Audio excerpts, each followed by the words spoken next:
শোনো, তুমি? এ কি তুমি এখনো ঘুমাচ্ছ? আসলে কি বলতো, আমার শরীরটা ঠিক নেই, তাই শুয়ে রেস্ট নিচ্ছি। ও বাবা, আচ্ছা ঠিক আছে, তুমি রেস্ট করো। বলছি, তুমি মালতীকে দেখেছো? ওকে দেখতে পাচ্ছি না। মালতী? আরে ও বলছিল আজকে লেট করে আসবে, তাই আসেনি এখনো। আচ্ছা ঠিক আছে, শোনো না, আমি আসছি। ঠিক আছে, যাও তাহলে সাবধানে। আমি আর তোমাকে ছাড়তে যেতে পারলাম না। না না ঠিক আছে, তোমার তো শরীরটা ভালো লাগছে না, তুমি রেস্ট করো। বাই। কুসুম, আমার বউ চলে গেছে, এখন এই ঘরে তুমি আর আমি। চলো। আরে মালতী, তুই এত লেট করে কেন আসছিস?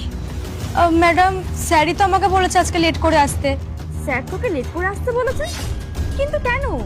আসলে ম্যাডাম, আপনি হয়তো জানেন না, কাল না দুপুরবেলায় সাহেবের গার্লফ্রেন্ড এসেছিল আর এখনো যায়নি, রাত্রেবেলা ছিল। আর কাল যখন আমি বাড়ি যাচ্ছিলাম তখন আমাকে সাহেব বলে দিয়েছে যে আমার গার্লফ্রেন্ড থাকবে, তুই কালকে লেট করে আসিস।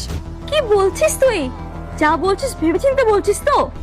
হ্যাঁ ম্যাডাম, আমি তো নিজের চোখে দেখেছি। আমার তো মনে হয় এখনো স্যারের গার্লফ্রেন্ড স্যারের রুমেই আছে। কি? আচ্ছা ঠিক আছে, তুই যা, তোকে আজকে কাজে আসতে হবে না। ঠিক আছে ম্যাডাম। আমাকে ঠকানো? ও আমাকে এইভাবে ঠকাচ্ছে?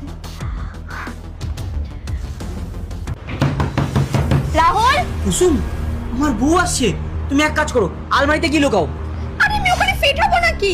আরে যাও, যদি আমাদের দুজনকে একসাথে দেখে নেয় তাহলে বুঝতে পারছো তো কি হবে আমাদের।